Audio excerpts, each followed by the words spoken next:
Welcome back to Kitco News. I'm Jeremy Safran. The Federal Reserve has just injected $125 billion into the U.S. banking system over the past 5 days. This is the largest short-term liquidity operation since the 2020 crisis, and it comes as bank reserves have fallen to a 4-year low of just $2.8 trillion.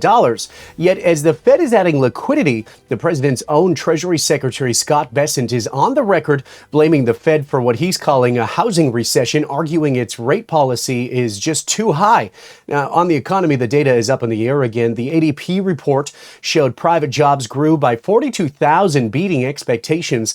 Yet the new ISM report reports employment index just contracted for the fifth straight month, rather. And inside the same ISM report, the price index soared to 70. Now, this economic turmoil has had a massive political impact in the recent elections, with voters citing the economy, sweeping Democrats into key offices and electing a self-described Democratic socialist as mayor of New York City. Now, to make sense of all this, we're joined by someone you recognize, of course. He's the host of the Liberty Report, former Congressman Dr. Ron Paul. Thank you for joining us and making the time today. Jeremy, nice to be with you today.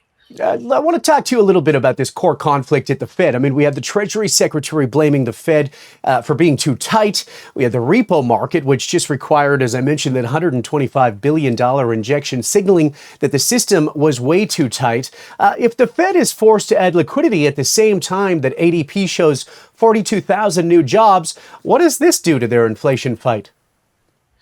Well, one thing it proves is they don't have the vaguest idea what they're doing because they, even if they were trying to be accurate, they're not able to. It's information.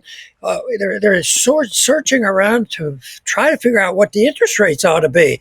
And then we have this major debate between Powell and the president, and neither one of them know. So they have this and then they make mistakes. They can't even get their intervention together again. They contradict each other.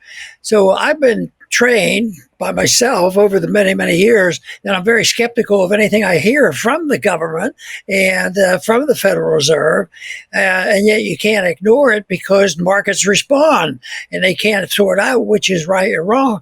But that's why I think the dislocation of capital is so bad, and that they don't have a chance of ever planning accurately exactly what to do, because I think that these stats you just gave indicate they don't know what they're doing. Yeah. One person wants to raise it, the other person wants to lower it, and maybe they don't know what they're doing, or maybe they have a strategy. Maybe their strategy is to cause chaos in order for the people, to just roll over and say, "Hey, save us." I had somebody once come to my office with a concern about inflation, and the lady was talking, and she says, "Well, the grocery prices are going up.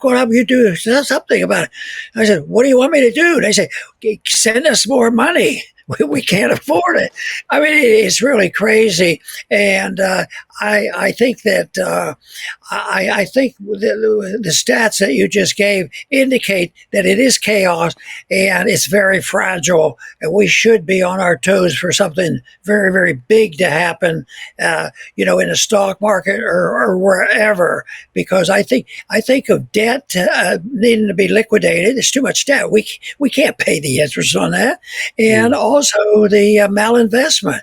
All this money with the government, especially the current administration, they're always involved either with tariffs or subsidies or sanctions, all of these things. So a lot of money goes out there, but they're never short. And then if the government needs more, and we expected that this administration would tighten its belt a little bit. Doesn't turn out that it will be, so we better be prepared for the worst. Yeah, Dr. Paul, I mean, you just talked a little bit about somebody visiting your office, and we keep hearing, that take on the real economy, the difference between Main Street and Wall Street, because the data is telling two different stories. I mean, that headline ADP report just came in positive 42,000 jobs, and the main ISM number was 52.4, the highest in 8 months. Now, that sounds like resilience in the economy, but yet the CEO of McDonald's was on Bloomberg this morning, and he said that his lower income consumer traffic is declining by double digits. So how can both of these be true? Is the headline data hiding a K-shaped recession? What it can't be true, and didn't Amazon lay off thousands of people? Mhm. And I don't even think we hear all the smaller companies that are laying people off. But it's amazing how they can prop up the information where if you're an investor or if you're a financial advisor, Mhm. that you can't ignore it because what if it's a half truth? What if it's true and you didn't respond and you might lose your job? So it's impossible for them to know. It's so far removed from market forces because if the market was able to be used, that the market is telling the truth and we know what it is, I mean, I would think the correction would come. Well, we don't Mhm. want that. Well, we can't put up with that. But, there's always a struggle with this. The market wants deflation and liquidation. The people never want it. And I think the new administration and the current Fed, they always want to try to prevent things like they know what's going to happen. But that's just a game they play, and I think it'll get those statistics and promises and analysis will get much worse. So I don't think I'd want to be the financial advisor that depended on daily changes in our attitude. My approach to understanding preservation of wealth is a lot different. Yeah, yeah, well said. And I want to get into that. But, let's talk about the reason for this stress. I mean, the U.S. balance sheet. I mean, the CBO is projecting a $1.9 trillion deficit for this year alone. The government is also in the longest shutdown in new history, reportedly costing about $15 billion a week. Of course, the U.S. Treasury just signaled that it'll need to increase auction sizes, pushing the 10-year up to 4.14%. I mean, we talked about that bubble, but I mean, is the U.S. now in a classic debt spiral? And is there any political will at the top at all to stop it? No, there's no will to it because some don't understand, but those who do it are going to cover it up as long as possible. That's Mhm. why that's why people should bet on the continuation of price inflation and monetary inflation. They're not going to do it. The people in Washington will not change, and guess what? There's more involved than just those people up there running the show and Mhm. messing it up. It's all the people who depend on it. Everybody from food stamps up to corporatism and warfareism and the military industrial complex. I mean, it is real big. I see this as an example of extreme democracy. What do the people want? And they get piled together and they're like a gang that comes in, and that's why pure democracy is not so good because a majority rules and they do what the majority wants. And if they want inflation and they might say, well, we know it isn't very good, but not doing it is immediately bad. So they will always opt for covering it up. I'm amazing how good they are at doing this, but I happen to have a strong belief that they can't do it forever. And I think some of the things you've just talked about are showing, the cracks in this whole system, and they're not going to be able to patch it up. Yeah, it's interesting. I mean, on the shutdown, let's pick up on that. It's been revealed, according to one executive in that ISM report, that many non-essential functions are shuttered. As a libertarian, what does it say to you that we're borrowing 1.9 trillion a year while the government itself classified so much of its own work as non-essential? That's good.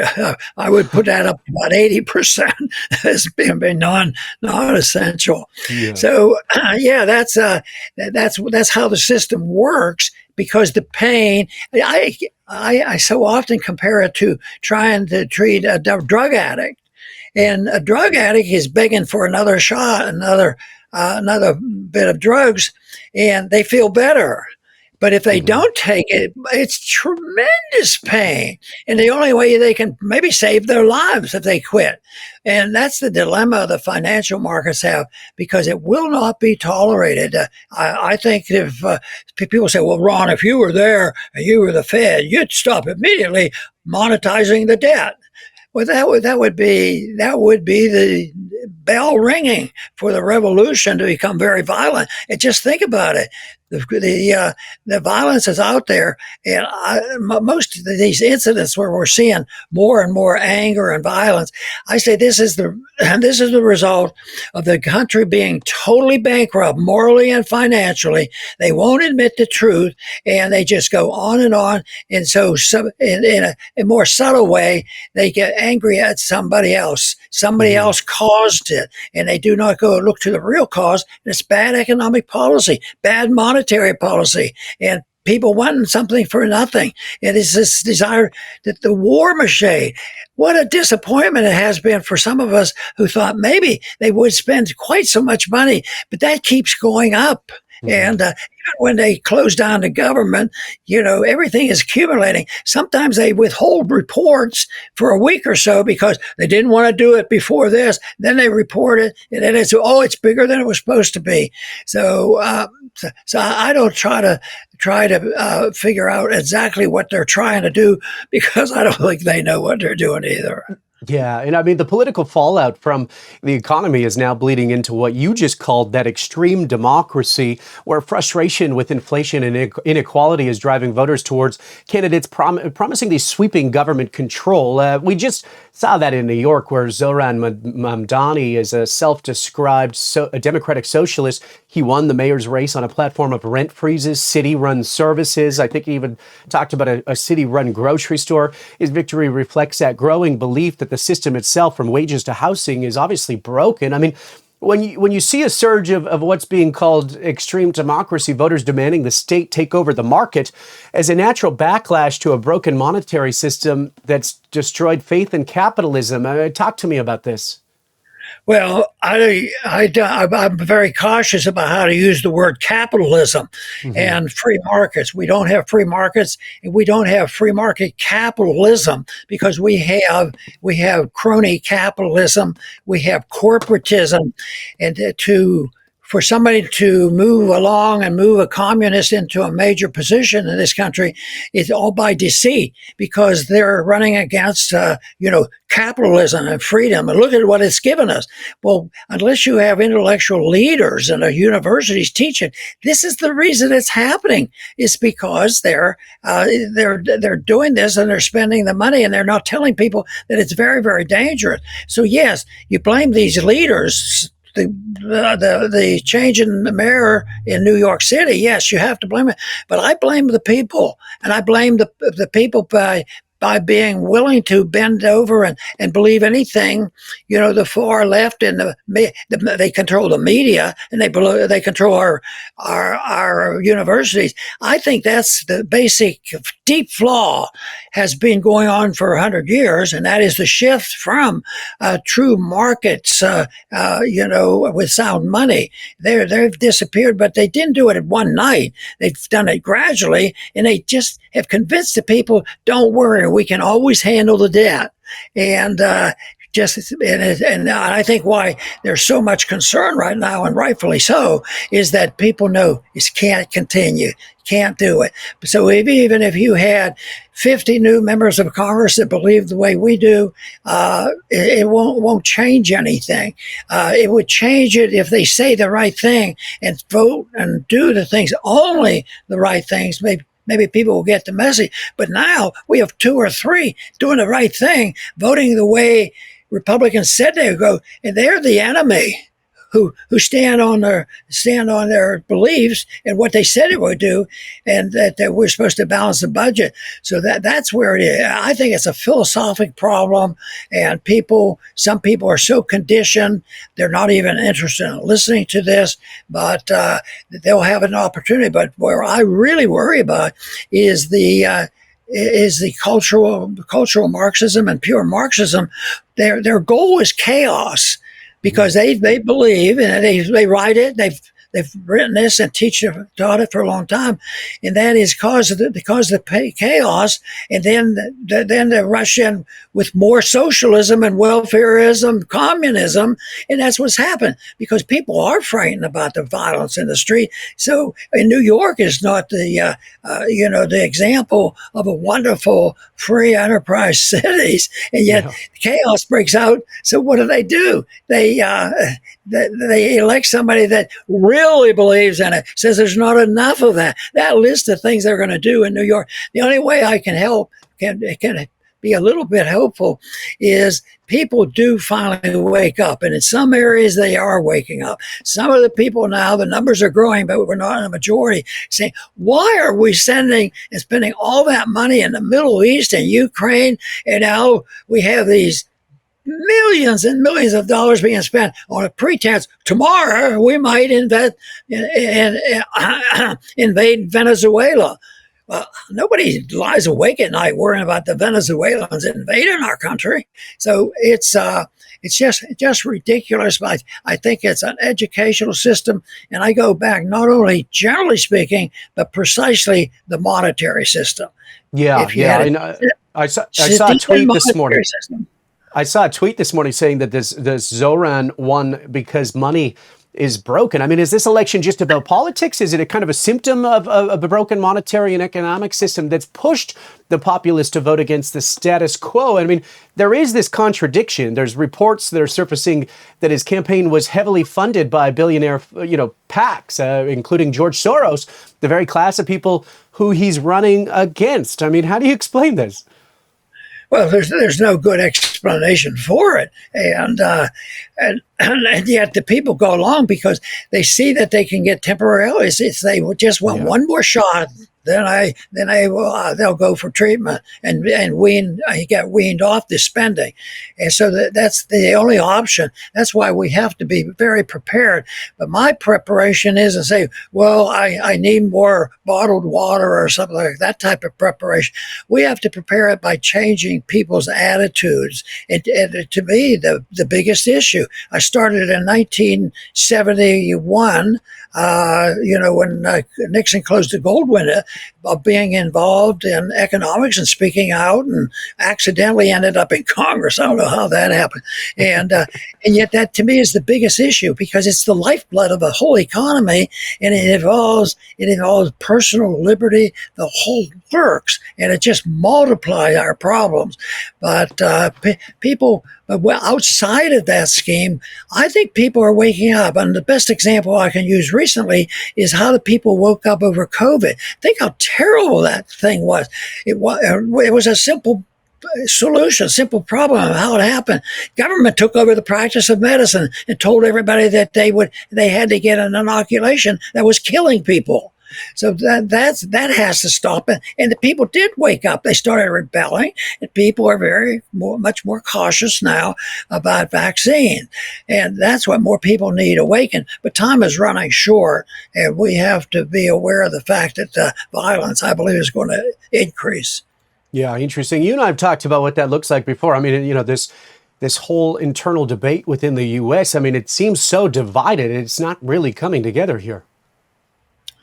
No, it isn't, and I don't see any easy thing. But the one thing is, a best friend or a good friend was Leonard Reed, who had Fee Foundation, and don't get too discouraged because you don't have 51% and have the majority and they shift over. What you need is a hardcore people who are in leadership position, because, quite frankly, most people who have ushered in this age of Marxism taking over the commercial city of the world, New York City. I mean, that doesn't come because everybody understood the issues.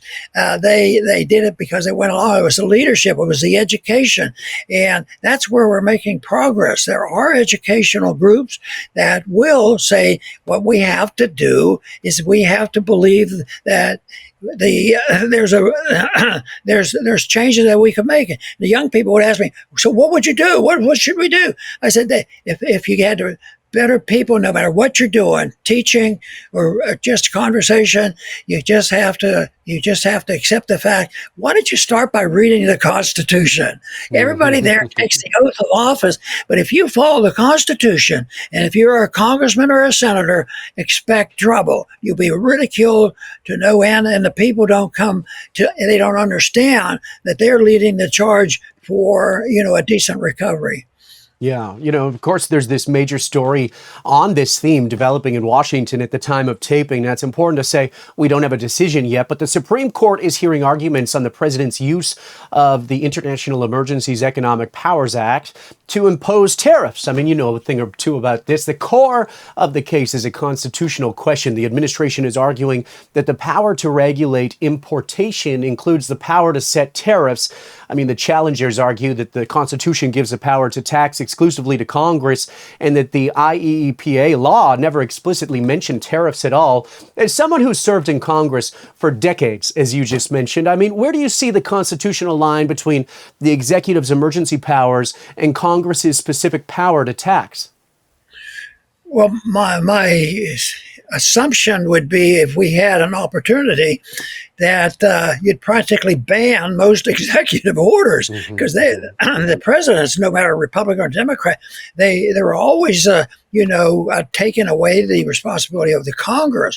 But that's not going to happen. They're going to do it, and I think this administration has taken shortcuts more than any other. They've all done it. I mean, you just think there's never been a declaration of war since 1941. That is a just think of my wars we've had. How many people died over that? How much money have we spent?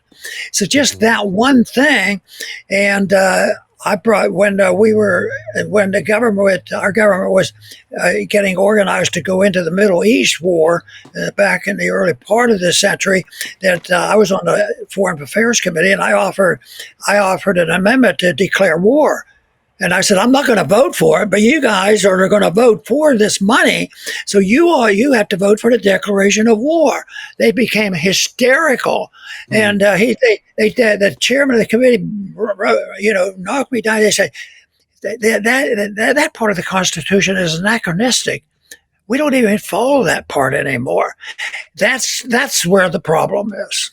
It's interesting because obviously for the audience, I'm keeping an eye on this, but as we tape, we're watching, some of the arguments go back. We don't have a ruling, but if that authority gets struck down, the president's team is reportedly ready to pivot to Section 122. Of something called the 1974 Trade Act, which allows a 15% tariff for 150 days to fix trade imbalances, or Section 338 of this 1930 Tariff Act, which permits tariffs up to 50% against nations that discriminate against U.S. goods. I mean, the Court of International Trade has even suggested that Section 122 may offer a firmer legal footing for global tariffs. But I guess the question is, Dr. Paul, if the administration turns to these older laws to keep tariffs alive, does that restore legitimacy to the policy, or does that prove Washington is simply hunting for any statute that lets the executive tax by fiat? They're just looking around to think that it's going to help, and they don't know. They think that every executive order or every tariff will have the same result, but people don't know. It's sort of like inflation. When the government prints the money, you don't know exactly where the money's going to go. Some prices might even go down. But the system will be ruined and debt will go up. It gets real confused, but it's not a neat package. That's why Keynesianism doesn't work. You don't know. Mises says, this is human action. Human beings are doing this, and they don't know the answer, and so they keep doing this.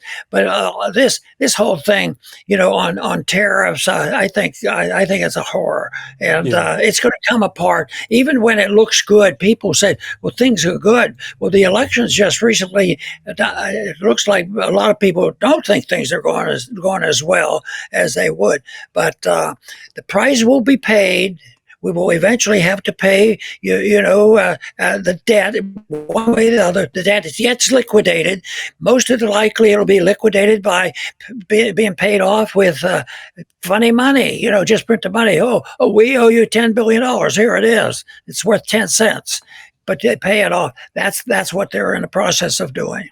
Yeah, interesting. You've been vocal on X. I was just going through your X feed this morning before the interview. You've been highly critical of the administration, calling the Argentina's bailout empire first, not America first. Of course, that happened over on October 24th. November 3rd, you warned about this covert war in Venezuela. How do you connect these foreign policy decisions to the stagflation and the debt that we're seeing back home? Well, there is a connection because the money is being spent, but that's all the military-industrial complex, and some of them don't even think it through. All they think about is profits, weapons manufacturing, and profits. And but they say, well, we'll threaten people, but we're not really going to invade them. Just think of the threats and the surrounding of Venezuela right now, and then the president said, we're not going to invade. We're not going to do this. It's back and forth and back and forth. It's that type of thing, because even if there's a ruling today by the Supreme Court, you don't know exactly what will happen. What will the reaction be? And will people say, see, the people who said you shouldn't have done it, they're going to say, maybe people will be converted, and they'll say, well, this is a terrible thing that we're doing. And others will say, well, you just didn't do it the right way. It'll be on and on. Interventionism, whether it's a foreign policy intervention or intervention in economic policy, it's wrong, the wrong decisions. It's not made based on what is best for the economy. And that is the supply and demand and profits and these things like that. But that's considered evil, and that what they have to do is let the government make these decisions. And if I argue the case for a more laissez-faire, they say, well, the people are too dumb. If we didn't give them food stamps and educate them, they wouldn't be educated and they wouldn't get medical care or whatever. And they said some people will do that. And I said, yeah, but what do? Take some that believe the way you do, you put them in government. Everybody has to suffer the consequence of somebody else, making a mistake. Yeah. Freedom isn't perfect. Matter of fact, freedom is intended to be, rewarding, and you have to pay the price if you're doing something stupid or illegal and immoral. But it should be handled in a much different way than preempting and using it as an excuse to just build up more power. And this whole thing. If they don't have that much difference, why are they fighting so much? Power, political power is what they want, and that's what's going on now. It's just going to end badly. Yeah. I mean, some supporters would obviously argue that this America first, they would say that projecting strength in Venezuela or against Russia is putting Americans' interest first. I mean, they would say that bailing out Argentina prevents that financial collapse that could spread to the U.S. I mean, you and I and everyone on the mainstream media now, it seems, has been talking about this debasement trade. How do you respond to the argument that a strong foreign policy like this president seems to be showing and his team kind of is necessary to protect the U.S. economy? Well, it doesn't work, and it's wrong. And, to hire up and to enslave the people, taking their money and spending it on this because they think that's going to help. But it's designed to help the very wealthy, the people who own these companies, because we don't have free markets. What we have is corporatism. We have crony capitalism and the corporations. And if you look at the statistics of the people that are very, very wealthy, they benefit from the inflation. The inflation goes to the very wealthy, and they get it, and they get more wealthy day in and day out. Where if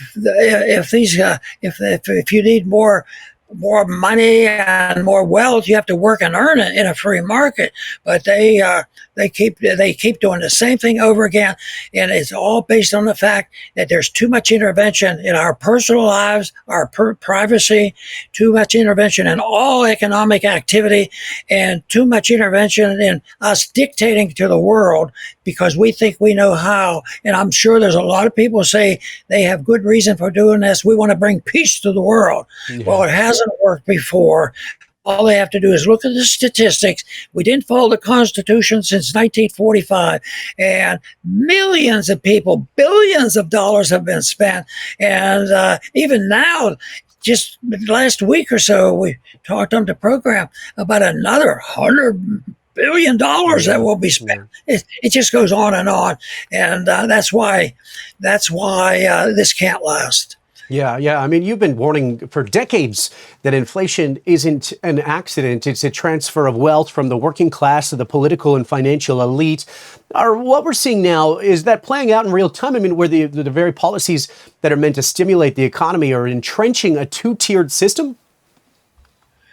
Well, I don't know exactly how they would do it, but I think a two-tiered system operates. The wealthy gets wealthier, and they and then they get control of the media, then they get control of the political system. And there are trillionaires that probably sent money to that communist that became mayor of New York City. So, but they're on the inside. But even the people that have on the surface a very, very wicked type of a philosophy to try to hoodwink the people to get the votes, that is there, but they also participate. You hear some of the cases that so-and-so is a communist, socialist, and they have three houses. I mean, it's so hypocritical. And the market handles that, because the one thing you can't do is you can't commit fraud. I happen to believe in natural law that says that you can't lie, cheat, steal, or kill. And yet we allow our government to do it. But on a personal basis, that's right. You can't do it because it's wrong. And if we spent more time for local people to make sure that those things didn't happen, we'd be all better off.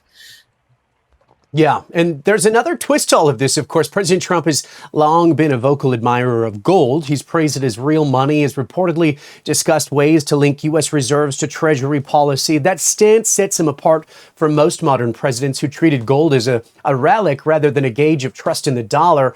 I mean, with prices holding near $4,000 an ounce, the symbolism doesn't seem like it's lost anymore. Let's talk about that solution you've been asking for decades. Where's our gold? I mean, earlier this year, Representative Thomas Massie introduced that H.R., that Gold Reserve Transparency Act, yet the bill is stalled, and the Treasury's official books, according to their own data, still values that 8,100 tons of gold at around $42. Why is this audit went silent again? And do you, sitting here today, believe that 8,100 tons of gold are secure and, unencumbered in Fort Knox? Well, personally, what I believe is I have no idea, because you can't believe what they tell us. And the little bit of auditing is all fake. And just because I'm a little bit leery of almost all government, my guess is that the gold, if it's there, we don't own it, because gold is a lot of times used as leverage and loan anything out and this sort of thing. So it's not being used properly. So we might as well assume that it's not there. Now, if I think that's one thing that might be working for our favor. It looks like other countries are buying gold, and that would have to, if they continue to do that and they do it the correct way, they would dethrone the dollar. Because we're not going to all of a sudden save enough gold to go back on the gold standard. That's not going to happen. But the other countries might get together and have enough, but they are systematically buying the gold, and I think it's a good sign. So there's another things that has happened. I said that I got involved in talking about money after after Nixon closed the gold window, but pretty soon after that, we weren't even allowed to own gold by that time, because Roosevelt took us, made it illegal. But by 1975, gold was made legal. Americans could own it. So we've moved in that direction. We can buy gold now. So in a way, an individual can go on the gold standard if they if they invest and they put away maybe a certain amount of money each time as a reserve against the investments they make. They can go. So that is a good sign, and it's a good sign now that some of the central banks are saying maybe to restore confidence, maybe we ought to use it. It's worked for a couple of years, like a couple thousand years. It's worked. So maybe they'll wake up. Yeah. And that concern, I mean, it ties directly to this debate inside the Treasury itself. Economist Dr. Judy Shelton, longtime advocate of sound money. We've had her on this show. I know you know her. She's proposed this issuing of a new Treasury trust bonds that could be redeemed in either dollars or in gold. The idea is to restore credibility to U.S. debt without abandoning the dollar entirely. I mean, supporters call it kind of a modern bridge back to discipline. Critics warn that it could expose how little gold actually backs a system. On this proposal, in theory, I mean, it gives investors the option to redeem in gold. Could that be a first step towards restoring confidence in U.S. debt, or does it simply repackage the same fiat problem under a new label?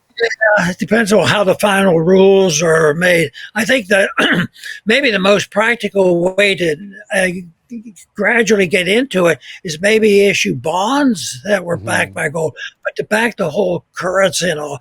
But even if you back the bonds, people would rush there. They want the security, and but anything that would emphasize the importance of it, I'd be for. But I can't quite visualize exactly how some of these proposals will work. We've gone so far. The founders did find it complicated because they didn't think the federal government had the authority to mess around with the currency, and they had. And they also said, they said the states must they could only use gold and silver as legal tender. So they assumed that would take care of everybody, So, but they said they simplified it, but we're a long way off from that. But fortunately, people can try to protect themselves with gold. But I still say, governments will do anything they want to do, and they don't obey the law. We have to obey the law, but the government doesn't have to. So if they obey the law, that means they have to have the gold there, but they don't. So it's not easy. I still think that we have a lot more understanding to be had before the people will move in the right direction. I'm afraid that Marxists can win by causing chaos and then taking over. But I also think there's a growing number of people in this country that if you give them the option and a little bit of understanding, that if they would opt for a system of individual liberty as found in the Constitution, and that to me would be the proper way to go. But right now we're facing up a major crisis. Yeah. And on that crisis, I'll leave the viewers with this, Dr. Paulin, because I know our time's almost done. I mean, I know it was just recently your 90th birthday. Congratulations. Happy birthday. You've been in Congress a long time, whether it was by accident, as you said, or not. Taking a look at where we're at right now, just talk to me about libertarianism. I mean, where are we with independence? Well, I think people are all born libertarian in a way. Even a small baby is independent minded. And I think that most people like to be left alone. Teenagers, in many ways, like to be left alone. But the media, the people who control the opinions, are very much opposed to, libertarianism, because, empires are built by lies. You have to lie to keep the empires going. And we have an empire. That's something that we have to admit. We don't have like the United States or individual states that came together. That we have a, we've been doing this for a long time, and we're not moving in the right direction. Yeah, I mean, it's funny about that, because I was going to say, I mean, if we start to look at the markets right now, it feels like the public agrees with libertarian principles, right? Less control, more freedom, yet this voting for bigger governments from both parties. I mean, does that mean that libertarianism has to evolve or just outlast the collapse of the current order? Oh, it has to grow. And I think that's where I see it. I was given an opportunity to talk to a lot of young people during the presidential campaign, and I was very pleased. And I'd go to very liberal universities, and I tried to simplify the message, and they were very positive. They liked the idea of what civil liberties meant. And even when I said that, we wouldn't have an income tax, and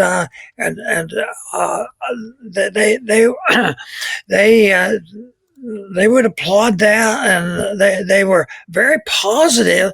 I said, but you wouldn't have any welfare. The government can't take care of you. You get to keep what you earn. And I said, and they still, maybe they didn't think it through, but they thought that sounded like a pretty good idea. So they don't understand the benefits, because the greatest benefits in society has been the more liberty you have, the more likely you'll have peace and prosperity. And I work on that assumption. Yeah, nicely said. What's your message to the next generation, the ones inheriting the debt, the inflation, and the loss of trust in institutions? How can they live freely and build real independence in a system that feels stacked against them? What would you say to them today? Well, unfortunately, they're going to have to go through the ringer. They're going to have to Yeah. see the correction. The bills have to be paid. And it won't be paid by hard work and paying all the money that they owe. It's going to be paid by chaos and getting payout, if anything, off with money that have no value and that pretend. I mean, there's too many examples throughout history where that has happened. But so far, people are so optimistic. And even today, people are still pretty optimistic about America. You know, like this morning, I thought, news is terrible, but the dollar went up in value, you know,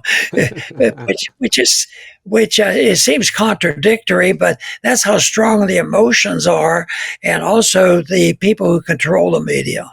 Yeah, well So said. that's it. Yeah. Good. We'll leave it at that. Dr. Ron Paul, host of the Liberty Report. Thank you for this analysis. I appreciate your time today, of course, and happy birthday again, Doctor. Thank you very much. Nice being with you. Much. Appreciate your time. All right, that was former Congressman Dr. Ron Paul, host of the Liberty Report. Now, we covered the Fed's $125 billion liquidity injection, the conflicting data on jobs and inflation, the constitutional questions before the Supreme Court. Once again, that is happening now. We're going to continue to keep an eye on that ruling. Clearly a critical moment for the U.S. economy. What do you think? Is the Fed trapped? Is this stagflation? Is there a take on the future of gold here? Let us know your thoughts in the comments section. And if you want more interviews like this, make sure to like this video, subscribe right here to Kitco News Channel, hit that bell icon so you never miss an update. I'm Jeremy Saffron. We're going to continue to keep an eye on these breaking stories. Thank you for watching, and we'll see you next time.